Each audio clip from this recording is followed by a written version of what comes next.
Hi there, Sinan from Car Inspected here. 2012 Volvo XC70.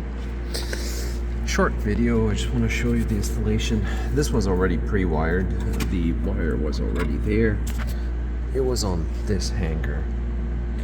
And this hanger is mounted, well actually it was mounted like this,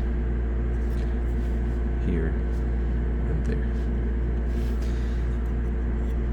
I got the adjustment or the height, the level sensor, and this is how it sits. These nuts did not come with it. I had to source them, I had to find them, and yeah, so very simple installation. Two here, and it's really hard to get to, but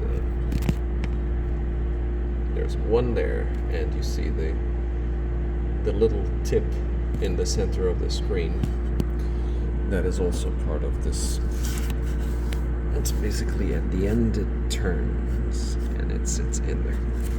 That's it. Plug it in, tighten the bolts, and you're done for the rear level sensor. I hope that this helps someone out there. I don't know if you noticed, but broken springs, they're on the way. I'm also going to be replacing the shocks since I'm at it, but you can see the bolts. It's a pretty scary task. We'll see. One step at a time. Thank you for watching. We'll see you in the next episode.